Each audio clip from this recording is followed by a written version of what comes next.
سے کسی نے پوچھا بندہ اپنے عمل سے بخشا جائے گا کہ نیت سے بخشا جائے گا؟ فرمایا نیت سے بخشا جائے گا، کیونکہ عمل کو اللہ کی بارگاہ میں اٹھا کے لے جانے والی نیت ہے۔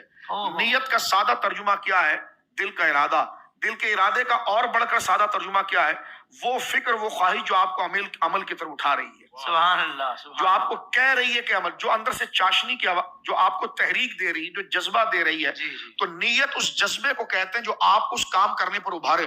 دوپہر کے 12 بج رہے ہیں، سخت دھوپ ہے، لیکن اندر سے آواز آ رہی کہ جا کے تو میں ٹھنڈا پانی پی لوں۔ تو یہ جو آپ نے جا کر گلاس والا کام کیا، پانی لیا، یہ عمل تھا، لیکن جس نے آپ کو اس دھوپ میں چلا کر اس شوق میں لے کر آیا، اس چیز کی لذت کے لیے، وہ جو جذبہ پیچھے آیا، وہی نیت تھی۔ تو انما الاعمال بالنیات، اعمال کا دار و مدار جو نیت پر ہے۔ تو جو حضرات زیادہ اس پر زور دیتے تھے، ان کا لباس جو تھا وہ عام لوگوں کے مقابلے میں بڑا موٹا ہوتا تھا، صوف کا ہوتا تھا، تو ان کے نام کی نسبت سے پھر ان کو صوفی کہہ دیا گیا ہے۔ اور جس طرح ابھی ذکر کیا جا رہا تھا کہ طریقت اور شریعت، اعلیٰ حضرت نے بڑی پیاری بات لکھی ہے۔ دیکھیں، شریعت بھی عربی زبان کے راستے کو کہتے ہیں۔ ایک بڑا زبردست جملہ لکھا ہے آپ نے سمجھانے کے لیے، قریب لانے کے لیے۔ شریعت راستہ، عربی زبان میں شرع جسے آپ کہتے ہیں راستہ، طریقت طریق، یہ بھی راستہ۔ اب دونوں راستے ہیں، تو جب دونوں راستے ہیں، دونوں ہیں ایک ہی راستے، تو پھر دو نام کیوں ہیں؟ الگ الگ کیوں بیان کیے؟ تو کیفیت کی وجہ سے الگ الگ ہے۔ اچھا، صرف چلنا یہ شریعت ہے، دل لگا کر چلنا یہ طریقت ہے۔ واہ واہ واہ واہ واہ واہ، صرف چلنا شریعت ہے، جس کے پاس جانا ہے اس کی طرف دل لگا کر چلنا یہ طریقہ۔ اللہ اکبر۔ اس لیے اقبال نے بھی جگہ ذکر کیا تھا نا کہ طریقت چیز ہے والا صفات، شریعت را دیدن با اماق حیات۔ اللہ، انہوں نے کہا کہ طریقت کیا ہے والا، جناب والا، انہوں نے کہا وہ ہے طریقت چیز ہے والا صفات، شریعت را دیدن با اماق حیات۔ شریعت کو جو گہری نظر کے ساتھ دیکھے وہ طریقت ہے، یعنی ذوق کے ساتھ، جیسا اللہ تعالیٰ نے اس کا ترجمہ کر دیا کہ شریعت بھی راستے کو کہتے ہیں۔ اور میرے جو ناظرین دوست بھائی بیٹھے ہیں وہ یقیناً سمجھ رہے ہوں گے، اللہ مجھے اور آپ کو اس عمل کی توفیق دے۔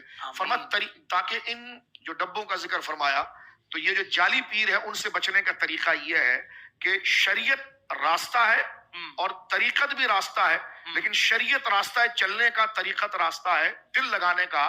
ارے دل اس میں لگائے گا نا کہ پہلے جانے گا، تو جب تجھے شریعت ہی نہیں پتا تو طریقت میں کیسے آئے گا؟ دل کس پہ لگائے گا یہ تو پتہ لگے نا۔ جب جسم ہی نہیں ہے تو روح کہاں پر آئے گی؟ جی جی جی جی، ٹھیک ہے نا؟ تو لہٰذا جب تجھے قرآن کا علم نہیں ہے، اللہ کا علم نہیں ہے، تو پھر کہاں پر آئے؟ اس لیے جہاں تزکیہ ہوتا ہے نا، صفائی، جیسا حضور نے فرمایا لِكُلِّ شَيْءٍ سِقَالًا، ہر چیز کو مانچ کر چمکا دینے والا کوئی پاؤڈر ہوتا ہے نا، جسے مانچتے ہیں اس کو، تو ہر چیز کو، برتن کو مانچ کر چمکانے والی کوئی چیز ہوتی ہے، تو حضور فرماتے لِكُلِّ شَيْءٍ سِقَالًا، ہر چیز کو چمکانے دینے والی کوئی چیز ہوتی ہے، تو سقالۃ القلب ذکر اللہ، دل کو چمکانے والی چیز جو ہے وہ اللہ کی یاد ہے، کہ جب بندہ اس کو یاد رکھے۔ تو تزکیہ کے اندر مرشد سب سے پہلا کام کیا کرتا ہے؟ آج کیا جی ٹھیک آپ آ گئے، اچھا آگے جی بس اللہ اللہ کیجیے آپ۔ تو ابھی مفتی صاحب جو صحابہ سے متعلق کہہ رہے تھے، سب سے پہلا تزکیہ عقیدے کا ہوتا ہے، اس کا نظریہ توحید باری تعالیٰ کے حوالے سے صحیح کہ یہ نہ ہو کہ وہ ان اللہ علی کل شیء قدیر کہہ رہا ہو کہ اللہ تعالیٰ تو ہر چیز پر قادر ہے، پھر کہے جی کس پر بھی قادر ہے۔ تو یہاں وہ مرشد کامل وہ کہے گا کہ نہیں، اللہ رب العالمین جل وعلا کے لیے برائی اور نقص کی نسبت نہیں ہو سکتی، اور نہ وہ تحت قدرت ہے۔ تو اللہ کے لیے وما، کیونکہ سارا کام اللہ کے لیے کیا جا رہا ہے، تو جب اللہ ہی کے آداب نہ آئے اور اسی کی معرفت نہ آئے تو طریقہ شروع کہاں سے ہوگی؟ کیا کہنے تو فرمایا وما قدر اللہ حق قدرہ، ان نادانوں نے اللہ کی قدر کو جانا ہی نہیں جیسا جانا تھا۔